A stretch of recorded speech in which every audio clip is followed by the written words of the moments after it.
Hey everybody, I'm making these videos because I want to try to bring a helpful perspective to some pretty divisive issues that we're all going through. And I do recognize though that because I'm a retired pastor and I'm a former Republican, when I speak about some of this stuff, I am just going to be opening myself up to criticism from kind of every direction. But I'm really fine with that. I'm all about bringing people together across our lines of division because I just think our country is being torn apart by a lot of people who just want to divide and destroy. And the only way that we're ever going to bring this mess together that we're all in is if we can understand each other. And I don't think that's going to happen without some pretty tough conversations. And I do know from decades of having tough conversations with people that they only work if we practice humility. And that means a willingness to admit when I don't have all the answers. It means admitting when I've been flat out wrong in the past. And the hard thing about humility is that someone always has to go first. So that's kind of what this channel is about. I've been trying to do that on this channel. So in that context, I have gotten quite a few comments on my videos that go something like this. Well, it's all well and good to examine your beliefs and challenge your political assumptions, but don't you realize that it's your Christian faith, Pat, itself, that's the problem? And I hear different varieties of that question. Sometimes they'll say that by believing in things that we can't prove, people of faith open ourselves up to all sorts of magical thinking and conspiracy theories, following after deceptive leaders, stuff like that. Another version is to say that Christians have always been about power and control, and that everyone else has known this forever, but at least they'll say, it's good that I'm waking up to it now regarding the MAGA movement. And I'll tell you, those comments don't bother me at all. It's actually the most gratifying thing about this channel is when I hear from people all over the faith spectrum, including people who'd never placed themselves anywhere on the faith spectrum. And some of you have identified yourselves as atheist or agnostic, and then taken the time to write what I think have been really thoughtful and challenging comments. And I admire that because I don't think we're ever going to become less divided if we can't talk to each other. And I don't mean just being Minnesota nice with each other, which, that's my first language, obviously, but I mean really talking about important disagreements. Now, I'm not impressed with the drive-by commenters that you kind of find all over social media who stop by just long enough to lob a few rhetorical bombs and then move on. But I'm getting some really good feedback from some of you who've made me think much more deeply about the effect that people who call themselves Christians have had on our culture. And sure, sometimes I do think that your critiques are way overstated, and sometimes I can tell that maybe you've never known the types of Christians that I've had the joy of surrounding myself with for decades. But it's impossible for me to deny that what you're saying is grounded in some realities that all of us can see about the way that people who call themselves Christian have acted down through the centuries and even today. So now, if I were in a more defensive mood right now, I could list all sorts of social movements that down through the years have either been started or energized by Christians, and that's all true, and I could point to any number of ways that our culture, I think, has been shaped in some really positive ways by a Christian worldview.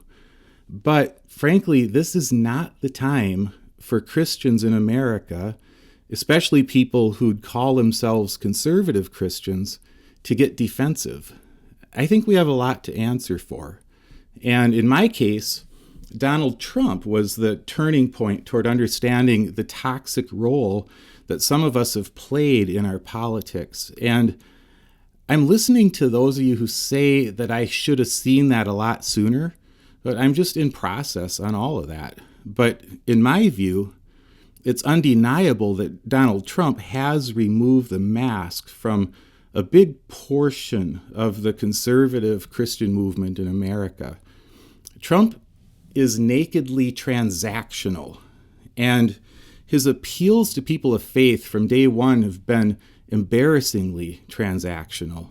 When he talks about matters of faith, he sounds like I would sound if I tried to explain like how an internal combustion engine works. I mean, he's clueless. But apparently, he did know the one important thing that he needed to know about conservative Christians in America. He knew that they were for sale. And if Donald Trump is good at one thing, it's buying whatever he wants on bad credit and then running it into the ground. So this alignment with Donald Trump and the MAGA movement, I think, has brought real dishonor onto the church that might take decades to undo. And it's no wonder that people look at us from the outside and say that religious faith has been the core problem all along. I know a lot of evangelical kids of a certain age are going to remember a quote from the beginning of the song, "What If I Stumble" by the Christian group DC Talk several years ago. The quote is by Brennan Manning, and he says, "The greatest single cause of atheism in the world today is Christians who acknowledge Jesus with their lips, walk out the door, and deny him by their lifestyle. That is what an unbelieving world simply finds unbelievable." Now, I'm guessing that thousands of people love that quote, but maybe haven't yet made the connection between what Brennan Manning said there and our own actions in the public life of our nation. If you acknowledge Jesus with your lips, but then say that the ways of Jesus don't work when it comes to politics, then you're denying him with your actions. If you acknowledge Jesus with your lips, but then vote for Donald Trump, as David French has said, to hate your enemies for you, then you're denying him with your actions. And the world looks at that and walks away in disgust. So in a recent podcast with Pastor Dave Johnson, I asked him how he'd respond to people who say that Christian faith is itself the problem, that Christians have always been about power and control. And frankly, his answer was a lot better than the one that I was going to give. My impulse was to point to all the wonderful Christians I know for whom that clearly isn't their motivation. But Dave just cut through all of that by simply saying, well, the first thing I would say is that they're right. And then he talked about the public witness of believers, how it's in a really dark place right now. And he completely understands why people would make that statement. He said that back in the earliest days of the church, people who followed Jesus didn't call themselves Christians. The culture around them started to call them that to make fun of them because they were acting like little Christs. So just as the surrounding culture mocked Jesus' way of putting himself below others, not demanding his rights, being willing even to die so that others might live, people mocked his followers for looking like him, and they started calling them Christians, little Christs. So I'm just going to end the way that Dave ended his comments, because I can't say it any better than he did. He said, wouldn't it be great if we could go back in time and make it a rule that Christians, that we can never call ourselves a Christian? Wouldn't it be great if the only way that I ever got called a Christian is by someone else, someone who sees the way that I'm living, someone who listens to the words that I'm saying, who sees my priorities as I go about my life and says, that person looks like Jesus. There goes a little Christ. There goes a Christian. Thanks for listening.